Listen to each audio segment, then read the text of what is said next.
ONS Snits is de absolute favoriet in deze wedstrijd en maakt het dat gelijk van het begin wel duidelijk. Het is inrichtingsverkeer richting het doel van doelman Eelke Kooistra, de doelman van Drachtster Boys. Eerste corner van de wedstrijd, de naam terug Martijn Rozenburg. Leeg naar De Wacht en dan is de Kerst Hofman iets wat gelukkig, maar dan is het gelijk al raak. In de 6e minuut is het Kerst Hofman. Scoort net zo vaak de middenvelder aan de kant van ONS. Sterker nog, het is zijn eerste doelpunt in de kleuren van de Snitsers. En dat wielst hij toch al dwanden is maar zijn tweede seizoen. González. Op snelheid voorbij Zia. Rozenburg.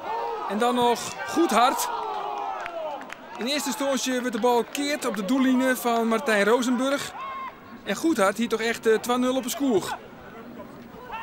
Oetreding, want Jurjen Bos in de maggel, maar dit is Curry González. Goed, de Fadil tappost. Is dit González? Maar de 2-0. Wat een prima start voor de Snitsers. Goed, de Fadil tappost naar die oetreding op Jurjen Bos. En via de verdediger van Drachtster Boys karamboleert de bal achter doelman Eelke Kooistra. Lievers. En de kopbal van Groenewold. Pech voor Drachtster Boys. Zij in de eindfase van de eerste helft wie dit de ultieme mogelijkheid voor de ontsluitingstreffer. De Wacht. Oetreding op Goedhart. Oetreding wie van Bras. Hofman bij die bal. En ik, Chris de Wacht. De Wacht, vlug. Nee, Rozenburg, prima. Oh, kinderlijk eenvoudig. En 2 minuten nadat Drachtster Boys de bal op de peel kopt, is het nou Martijn Rozenburg die de wedstrijd al Varatskov beslist. Jurjen Bos. Lichte oetreding van Klomp. En dan krijgen we een vrije trap voor ONS. En Drachtster Boys moet oppassen dat het net een oordroegpartij wordt. Chris de Wacht zit achter die bal. En hoe? Prachtig doelpunt van de oud-Cambuurspeler. In Ljouwert had hij er vaak op oefenen, maar mocht hij ze nooit nemen, omdat Koen Brak de eerste man wie. Maar bij ONS is Chris de Wacht de eerste man. Prima doelpunt.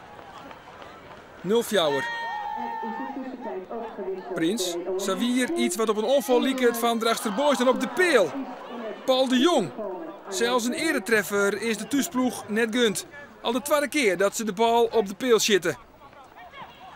Herder in 1 keer. Ho, ho, ho, Arnold Herder. Het ziek West begon daarom op de bank, maar het is het mooiste doelpunt van de midje. Het is de 4-0 in de 76e minuut van Arnold Herder. En Drachtster Boys, ja, ze spelen naïef. Ze missen echt de routine en het wordt nog een helse klus voor trainer Jan van Raalte om zijn ploeg voor de haatklasse te behouden.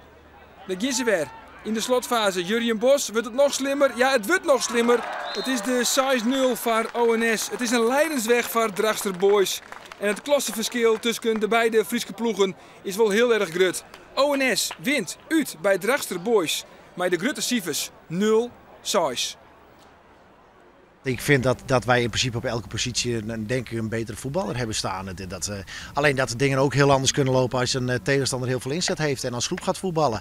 Nou, en als ze dat niet doen, ja, dan komt het resultaat eruit. En het verschil, en dat was inderdaad vandaag wel heel groot. 6-0 is wel een gigantische domper. De trainer krijgt vaak de schuld, hè? Ja, natuurlijk krijgt de trainer de schuld, want trainers zijn verantwoordelijk. Ja, klopt. Nou ja, dan is het de schuld van de trainer en dat is aan de media of van de mensen eromheen om te bepalen hoe of wat. Daar raak ik niet van in de war, Arjen, echt niet.